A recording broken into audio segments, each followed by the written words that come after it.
Happy Thursday, everybody, and welcome to another Facebook Live. My name is Maya, and I'm here from the Build a Dream team.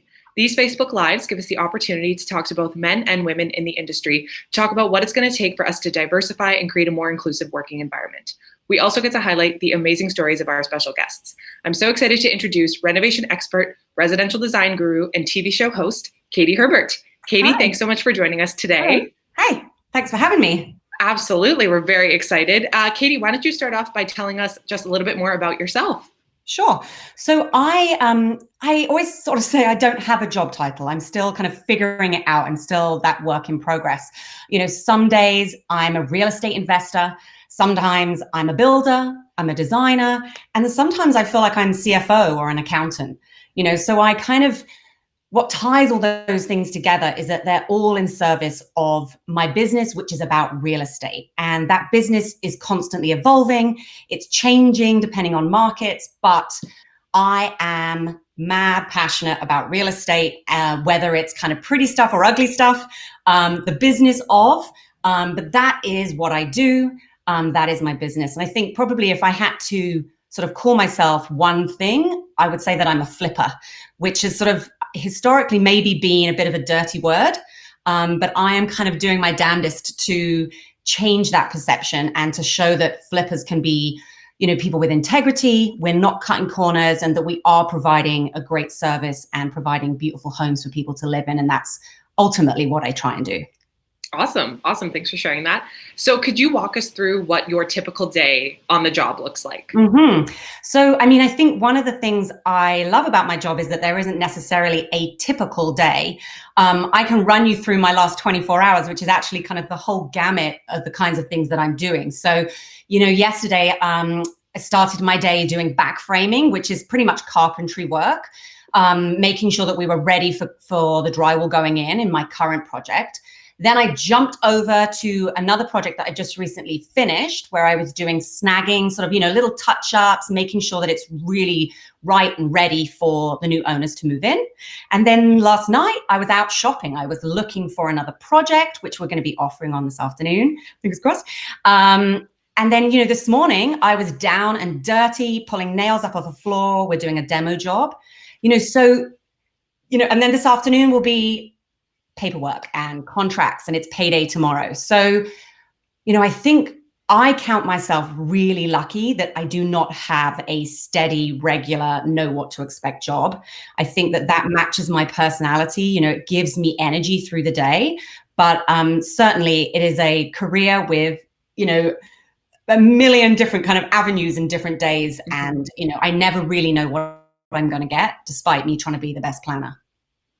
Absolutely. So it sounds like jam-packed, full of excitement, and lots of new things happening every day even. Yeah. And, you know, I think, you know, I always, you know, nowadays I've learned I just carry my tools around with me because I never really know what to expect. You know, you can get a leak at any point, or you've got something to fix, or, you know, I think a lot of what I do now is I'm troubleshooting. So I kind of, you know, it's sort of that always be prepared. You know, I kind of consider myself, or, you know, maybe a sort of not a superwoman, but that kind of a thing, you know, sort of no matter how much I plan, I just have to be ready for anything. And I think being an entrepreneur, being able to pivot, being able to be flexible is such a kind of crucial component to being successful in that arena.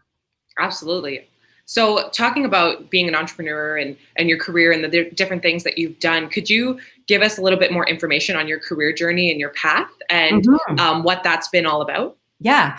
So I have been now a flipper for 8 years, which and you know, I'm getting old, so I've been working now for about 20 odd years. And my background is really varied. I think I was one of those kids at 16 that I knew what I was going to do, and I was all guns blazing for that. And which was media. I used to work in TV. And, you know, ultimately, as I got older, I discovered that it really wasn't where my passion lay. So my background, I have a big dance background. Then I worked in the corporate TV world for a very long time. And then when I had my first child about 8 years ago, that's when I really took a leap of faith. I had a really interesting meeting with Richard Branson, who runs the Virgin Group. And he had made a comment in that kind of meeting about, if you can find something in life that you love and you can turn that thing into a career, you will never work a day in your life. And that resonated with me. That meeting was probably about 12, 15 years ago.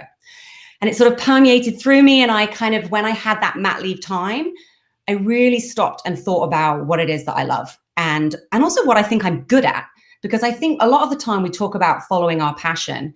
And I think as I've gotten older, one of the things I've realized is that in terms of career, we can't all follow our passion. It's just not feasible. It's not possible. We have to pay bills, you know. But if you can find something you're good at, then often the passion follows. And I think if you look at any successful entrepreneur, they found something that they really love, and then they've become good at it, and then the passion kind of follows. So for me, I literally took the biggest leap of faith. I bought a house, I quit my corporate job, and I stood there on day one with my hard hat and my hammer and really had no clue what I was doing. And I demoed a house and put it back together again and sold it. And now I have done sort of 16, 17 full gut renos, done a lot of consulting and a few condos. And, you know, I think for me, this is a continual sort of evolution. You know, I'm still learning. I consider myself now, you know, pretty grounded and pretty knowledgeable, but there is so much to learn. And I think that's another reason why I love this industry so much. Yeah. Absolutely. That's amazing. And I think that's something, some of the points you brought up stand true, is that you started at a young age thinking one thing, and your career journey has just progressed and changed over time, and continues to change. It doesn't just have to happen when you're young and in high school and figuring out what you want. It might change a little bit later as well. So, you know, exploring these things, it's a ongoing journey, which is really great to hear and see. Yeah. And I think so often when we are younger, when we're a teen or in our early 20s, you know, we're really told to focus, and we get in a lane, and then we put everything into being an expert in that one area. And then I think when you're a little bit older, you're scared to shift, you're scared to change lanes. And I think I'm a real advocate for changing lanes. You know, I think when you're 20 years old, you don't really know sort of deeply what your greatest skill set is, or what your love is, or what your passion is, or, you know, even really, you know, just what you're good at. And so I think, you know, I loved getting my story out there, because I think it's a story of changing lanes. You know, I had gathered all these different skill sets through these different jobs, which all apply now to what I'm doing. But I was able to come from this lane over to this lane. And I think I would always encourage people to do that, to be bold and to be brave, and to kind of, take that leap of faith. Or my husband always talks about, you got to push the first domino down. You know, you Absolutely. can set up all these dominoes, but you got to do the first one, right? And then sometimes you take a leap of faith and just see where it takes you. But, you know, failure is okay. And I think that's another really important message, is I was willing to fail. But, you know, I think certainly as a young person, as long as you're always learning, as long as you're always gaining knowledge and working hard, stay flexible and keep your eyes open. And also the world changes. And I think when I was at school, the thought of anything being app-related, technology-based, that wasn't a career choice. Whereas now that's kind of 90% of the jobs probably. We're all technology very plugged in right now. So it's definitely something very important. And talking about leaps of faith and kind of taking that jump, what really moved you? You touched on it a bit, but if you could expand a little more on what made you take the leap into self-employment? So I think, first and foremost, I wanted more control over my life. I wanted to be able to choose the hours I worked. I wanted to be able to reap the reward of my hard work. And that might sound like a bit of a selfish motivation, but, you know, I think corporately, I was always the person that was going above and beyond and putting in the extra hours. And I never felt the success was kind of reciprocated in kind of any kind of reward or even just an acknowledgement. So for me, the corporate world was a bit of a kind of a dud in terms of feedback, in terms of feeling anything. And so when I was, really thinking about what I loved and what I could do, I think one of the reasons I sort of have fallen into the construction world is because it's so rewarding.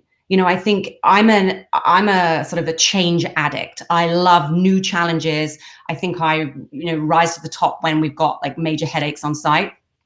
And I think as an entrepreneur, I think that was always in me. I think that being an entrepreneur, you need to be able to move, to pivot, to be a troubleshooter. And so I think sort of there was a culmination of lots of those different things, wanting my own time, my own sort of space, my own reward. And construction was really a great place for me to explore all those things and to kind of give me those daily rewards. Absolutely. And with construction, so you said you started in the entertainment sort of world, and what made you choose construction, and what made you kind of think, yeah, I want to go into construction. I want to do that. I want to get my hands in on this. Like, what do you think helped you make that decision and helped you figure out that you loved it? So it was important for me to understand the process of renovation, like from the inside out. I didn't want to be somebody from the periphery who just invested money, or I would have loved to have been a real estate agent, but I just didn't want to work those hours. And so when I had decided that flipping houses was it for me, I felt that it was so important to be able to get the trust and the respect from the crews, that I got my hands dirty and I learned every single trade. And I think when I started, my knowledge base was almost zero, and I had phenomenal tradespeople along the way, letting me listen, letting me watch, letting me ask stupid questions, so that I could develop those skills. But that was really, really important to me, is I wanted to be authentic. I wanted to be somebody who knew what I was talking about. I certainly, those first few years, I was dedicated to sort of a lot of research, a lot of Googling things. I really was just following people around. I was a sponge. And again, I think that's the greatest advice. I had this phenomenal boss in the corporate world many years ago, and he always sort of promoted this idea of listening. And I think nowadays we all like to talk, and we want people to know our ideas, and we want to share what we know. But I think that there is so much strength in being quiet and listening, and sort of really letting that get in. And I think that no matter what career you're in, that's a great kind of tip. But for me, that was my foundation. That was my training. I had an apprenticeship on my own homes as I went through. And, I think just personally, I'm always been a very physical person. I love being hands-on. I've always sort of tinkered with my own homes. And so the idea of just doing something, physical and actually being involved and in the thick of it and getting dirty and, that sort of appealed to me.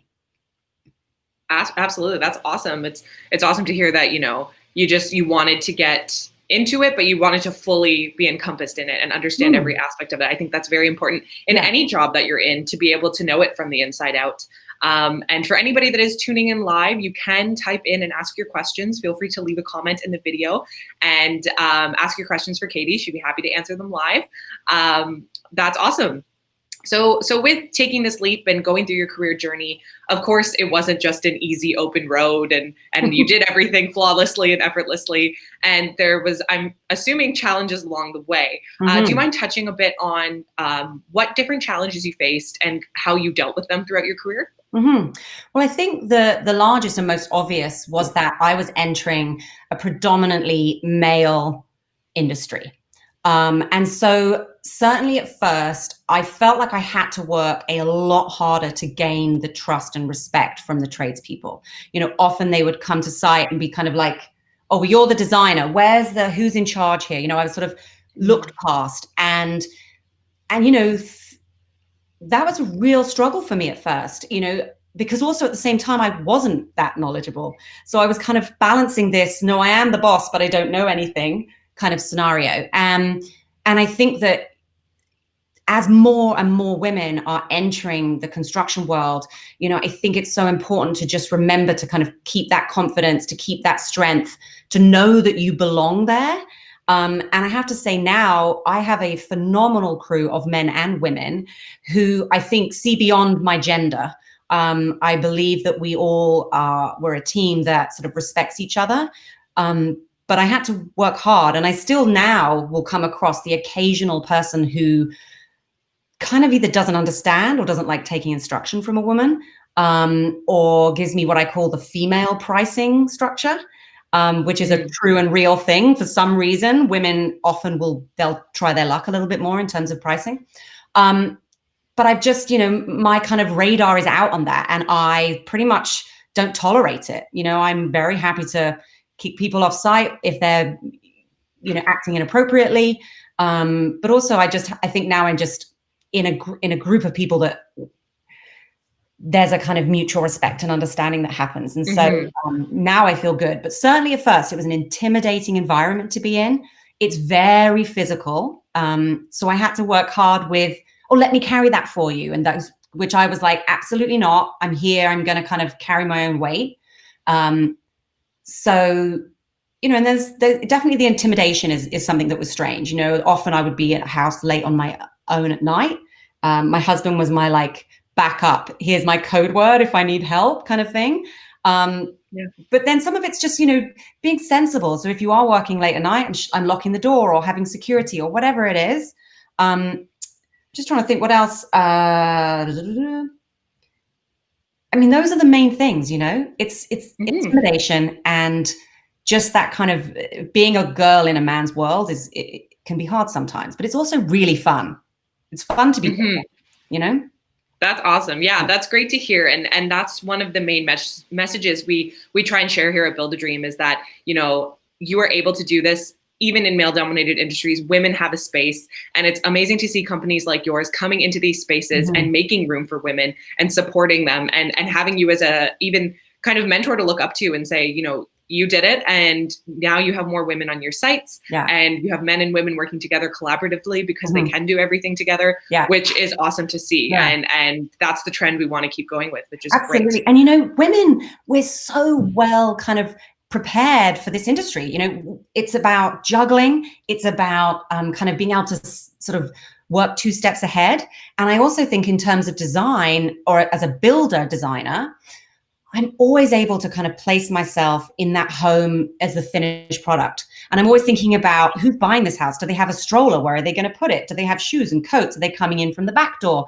And I think that women, sorry guys, but more than men, we think about that big picture. We're not just thinking about the next stage. We're thinking about the finished product. And I do think that that's what sort of sets my homes and any homes with kind of real design vision kind of apart from the rest is the thought process of what it's going to look like at the end and what it's going to be like to live in it.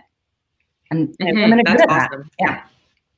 Yeah, amazing. So we actually did get a question from an audience member. So Victoria is asking, since we do know that you have come over from the UK, she wants to know, what was it like learning new building codes going from the UK to Canada? So, well, because I didn't do this in the UK, I actually wasn't very experienced. I kind of knew nothing about the building codes in the UK. So, and I moved to Canada about 15 years ago. So most of my kind of adult career has been in this country. My brother in England actually does a very similar job to me. So we often compare notes. In the UK, there's a lot more masonry in terms of building. And, we don't have basements out there. So that was something that was new for me to kind of learn about here. Building codes generally are a challenge. The manuals are like this thick. And, I did an online course. George Brown does a really good online course that teaches you the fundamentals. But like most of the other things I've done in my life, my code sort of knowledge has come from trades and from the inspectors. The building city inspectors can be your best friend or your worst enemy.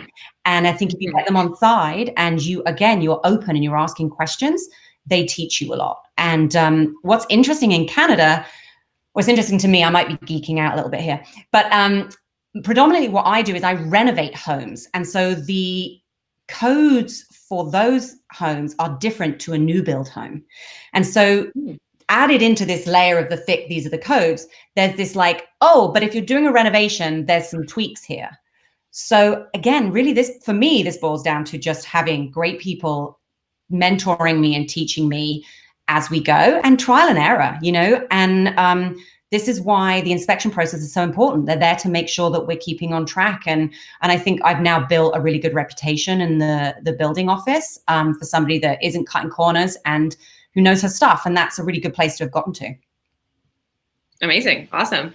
Thanks for asking that question, Victoria. And you touched a little bit in your last answer about mentors and guidance. So have you had different mentors throughout your career? And if so, how did you find these mentors? Okay, so yes is the quick answer. I always think about mentors sort of in two streams. First is your literal mentor, and the second is your sort of virtual mentors. And what I mean by virtual mentors is that people that are maybe they don't even know they're your mentor. So these are people that kind of maybe come through your life, or are inspiration to you, or perhaps are colleagues that you work with. And so for me, I've had many of these virtuals, even down to a Richard Branson, who was more of an inspirational mentor, but also to trades. I think I have this phenomenal window guy, Robert, who's this lovely old Italian man and who's been with me right from the beginning and has just in so many ways taken me under his wing and really helped me learn and evolve. And we've never had a formal mentorship kind of relationship, but he's been a mentor. And then, I think in terms of the literal mentor, one of the most important people in my life was the first boss I ever had in Canada was a gentleman. I'm sure you won't mind me saying his name. He's called Norm Boland. He was the head of content for Alliance Atlantis, and he was my first boss. And he was probably one of the greatest kind of leaders I've ever worked for. And this is where this kind of corporate philosophy can bleed over into the entrepreneurial world. He, amongst many other things, but he always talked about hiring good people and letting them do their work and kind of raising them up and giving them everything they need to succeed, and not kind of living in a world of fear that if you train people that they're going to leave you, and just sort of celebrate. If they do leave you, that's a success story for you as a kind of mentor. And I don't even know if he really knows this, but I kind of carry my little normisms around with me, trying to be that kind of a leader to my crew.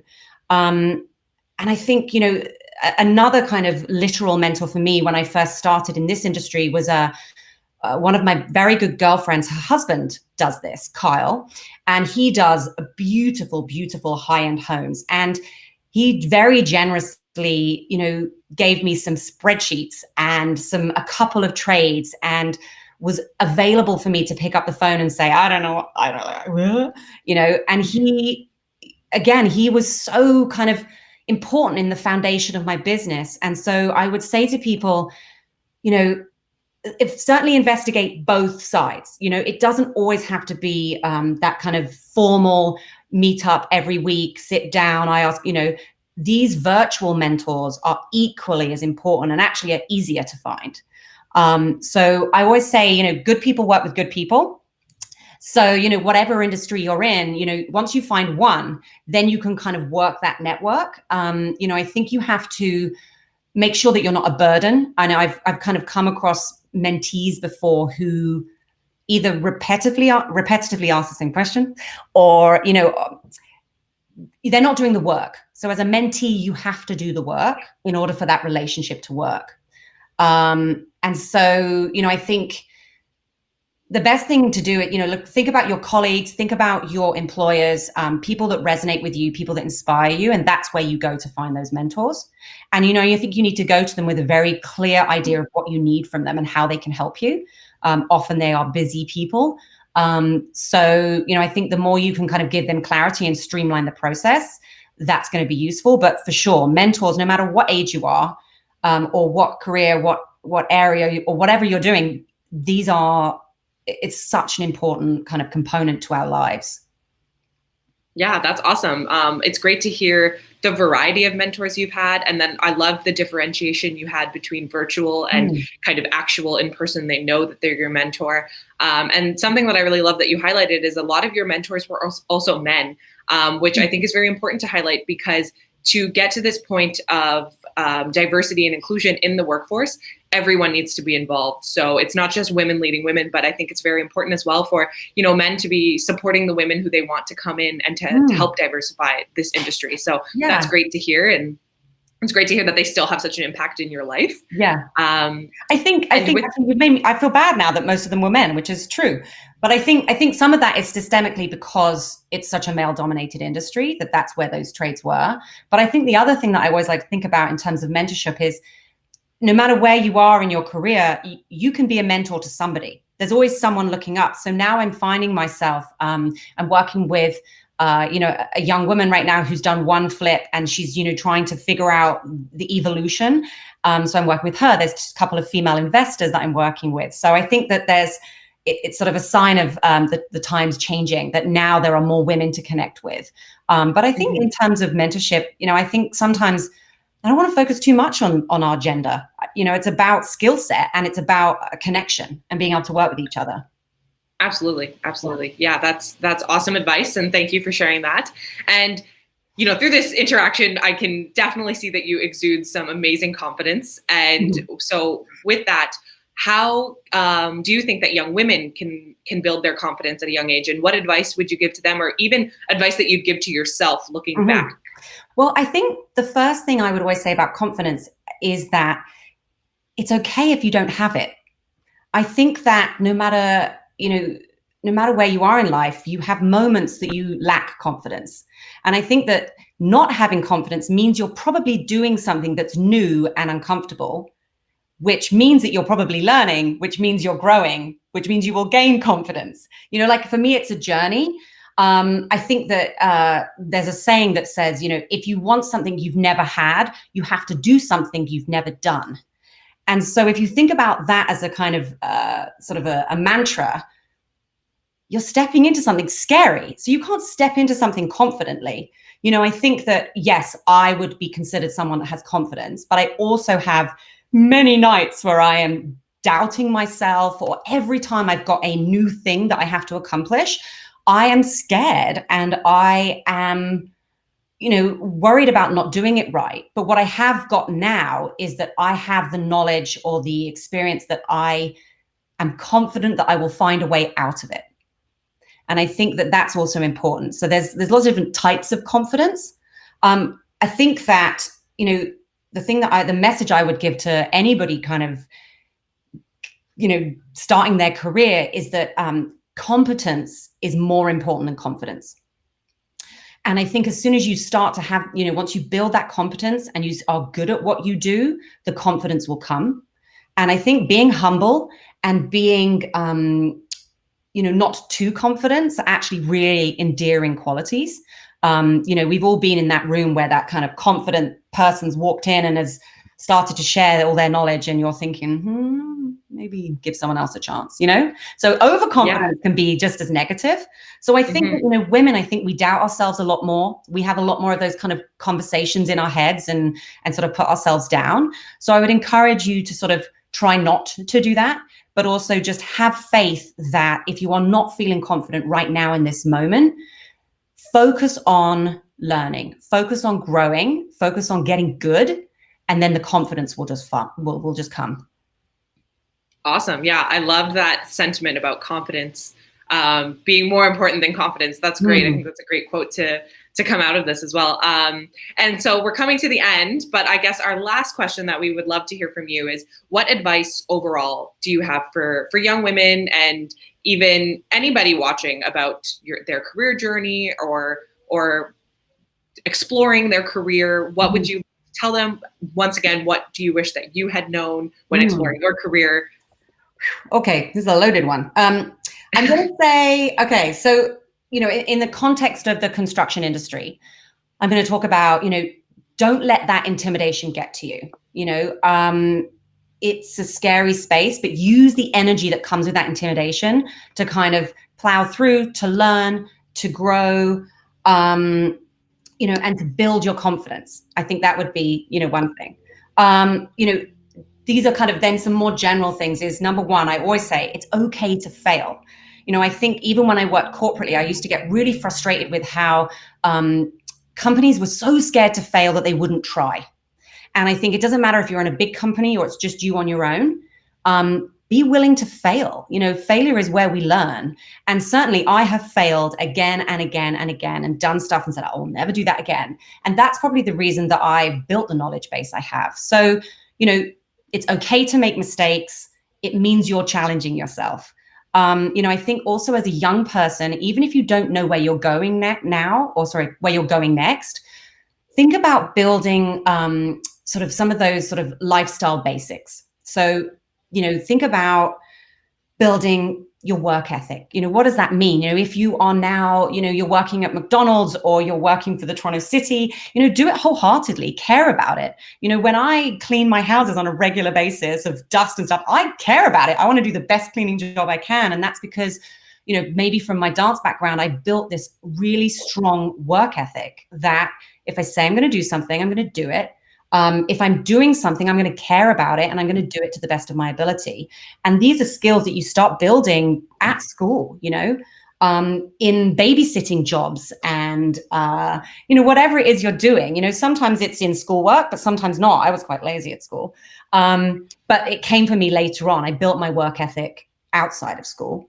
Things like having a positive attitude. I meet so many people that come to site and they're sort of dragging their heels, and it makes you not want to work with them again. Meeting someone that's able to say, hi, how are you doing? And just, be a bit upbeat and be receptive to ideas is invaluable in kind of, I think, in any space.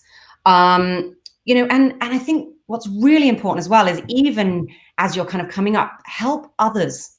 We as a community, whether it's a building community, whether it's a female community, we all can learn from each other. And I'm a really, really big advocate for kind of helping each other, and helping people who we would deem above us or people that would be below us or, coming up the ranks. There's, again, it's back to that kind of listening and being open and being a sponge. And I think that those are really good skills, like base skills that you can learn so that, when you are then trying to decide a career or a path to go on, you have this great foundation that will take you anywhere. Awesome. That's some amazing pieces of advice that I'm even going to take as well. I think that's relevant for everybody and definitely some great pieces to hold on to. But Katie, thank you so much for joining us. This has been awesome. We've had some really fun discussions and learned a lot. So thank you so much for coming on and joining us today. If you guys want to learn more about Katie and what she's got going on, you can check out her website at katieherbert.ca. And you can also give her a follow on social media on Instagram at Katie_Hebert_ and check out what she's going on. Keep up to date with all of her amazing flips and see what she's got going on in her world. And lastly, if you are not following us yet on social media, at build_a_dream on Instagram and Twitter, and hopefully you're watching us on Facebook right now. But we have some really exciting announcements coming up soon, some upcoming events. So stay tuned. You will not want to miss out on that. But we hope that you guys enjoy the rest of your week and the upcoming weekend. Again, Katie, thank you so much. And thanks everybody for tuning in. Thanks, guys. Have a great day. Bye.